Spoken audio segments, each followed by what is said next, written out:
Hey, what's up, ladies? This is Alex from Mindful Attraction 2.0, and this is him talking in third person. This is me from Prosper Park. Yeah, Prosper Park. Yeah, it's the Central Park of Brooklyn. It's nice. So today we're gonna be talking about how to stop being self-conscious around guys and be yourself. So this is actually a question that I got. I forgot who asked it, but I find this kind of interesting because people do get self-conscious, particularly around someone who we want to impress, or particularly when we're looking for a reaction. That's when we get self-conscious. We don't get self-conscious around children, just, you know. We don't get self-conscious around people who we have a good relationship with. We only get self-conscious around people who we believe are judging us. Now, the reason why we feel that is because we've learned to associate pain with being judged. Maybe you've been judged. Maybe you're overly critical about yourself as a result of a negative self-image. But all of those things happen to people, and it causes people to become very, very inhibited, particularly when they're interacting with people that they like. You could be cool and awesome around guys that like you, but as soon as you like the guy, you get self-conscious and scared, and you don't know what to say next, and you gotta YouTube how to talk to guys you like, and you can find my channel, right? So that's an issue that happens, all right? And this is the thing, is that people believe they're confident. See, people believe they're confident because they only make sure they're in scenarios where they're comfortable. As soon as there's some uncertainty, whether or not he likes you, suddenly you'll see another side of you emerge from that would have not emerged if the situation was correct. So that's what I'm talking about, situational confidence, where your only confidence based on the situation is not really that you're really confident, but that you're making sure that the environment is correct, so that so that this thing you call confidence is there, so that you can feel confident. But in reality, that's not the truth, because as soon as you strip that away, what happens? You feel fear. You need to return to that place that made you feel good, all right? And a lot of the time, that's through validation of other people approving us. As humans, we're social creatures, and so it's a natural thing to want to be approved because it enabled us to survive. Species that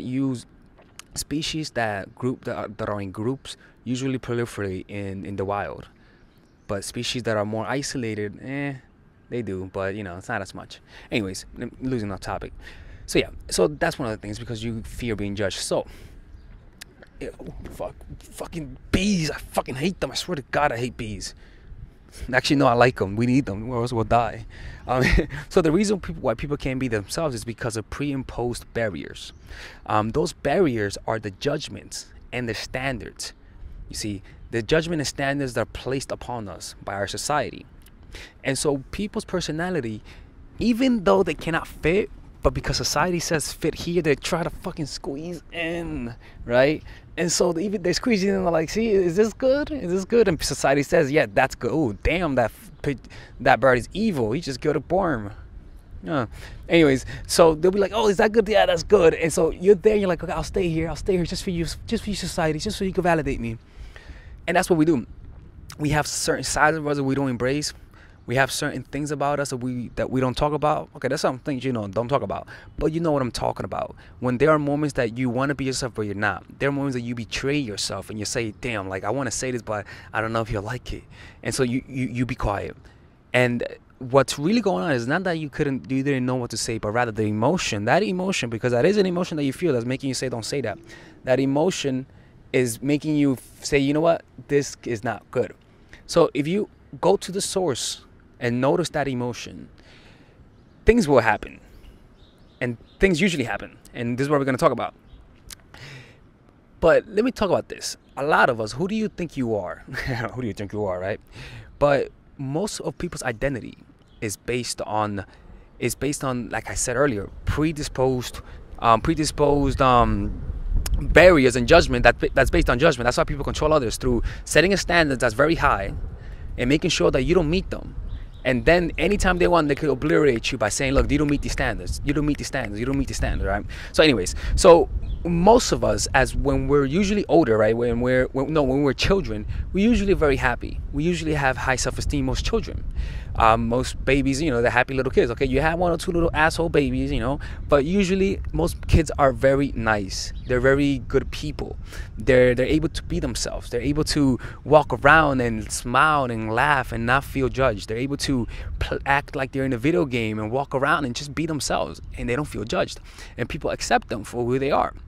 And that's, everyone has little child that you were, that was your original personality. That was the personality that would have emerged if it wasn't for all of the social standards. But then suddenly you developed language and the ability to understand language.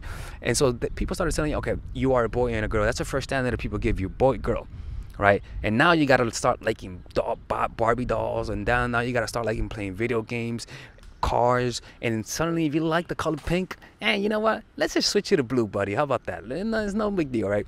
And you're just gonna start noticing that people approve certain behavior, and because you want their approval, because that's normal for human beings, we're social creatures, we say, yeah, sure, I'll do that. And after a while, we actually grow to like it. We actually grow to like some of the things. But there's some parts of us that we know that we once wanted, but we can't. And so those parts of us never grew. And it's still there, but it just never grew. It never received the sunlight.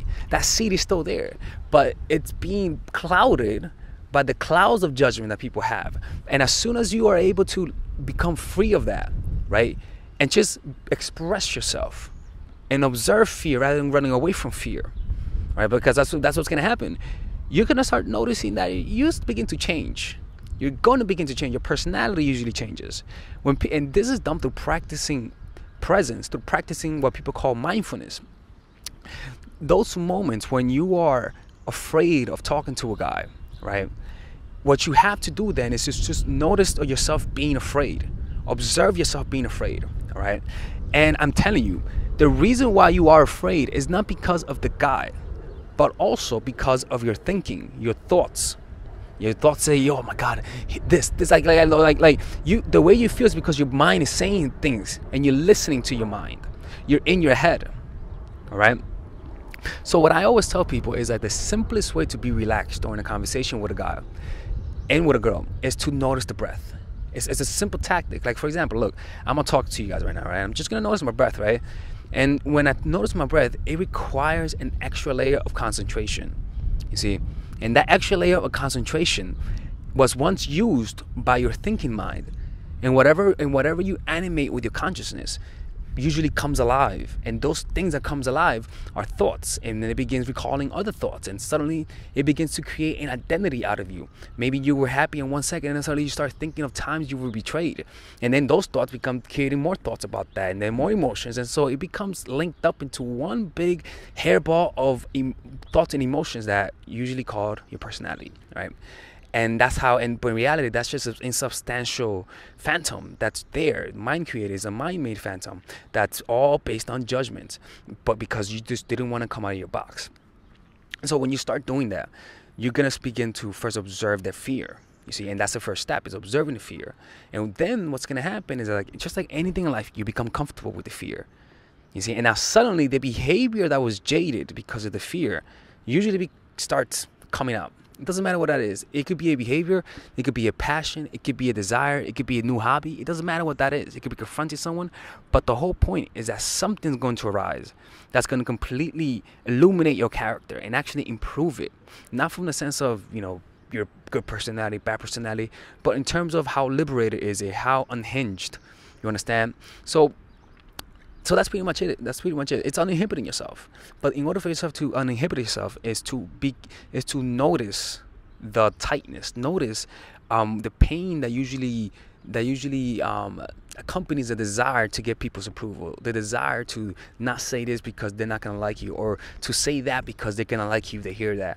Like, the motivating factor of that is pretty much where the changes occur. But the problem is that we're not used to looking at that, because there's so many distractions, so many quick fixes, so many easy promises, but so little solution. You always got to keep going back, and even the solution is temporary. Even like watching my YouTube channel, it makes you feel good, right? Of course it does, right? But it's temporary. It's temporary, because at the end of the day, it's not what I say that works. It's what you do. It's what you apply for yourself. You see, I gotta stop saying you see. But yeah, anyways, I hope you guys are understood this message. It was a little ramble, right? A little ramble, but it kind of makes sense to me, right? So what's usually going to happen is you're going to dissolve the old self, all right, and the new self is going to emerge. So knowing the source of your confidence is also a good one. So notice the parts of you that derives most confidence. Do you usually derive confidence from your looks? Do you usually derive confidence from the career you do? Do you usually derive confidence from trying to be the dominant, independent woman? Trying to put that image out there, right?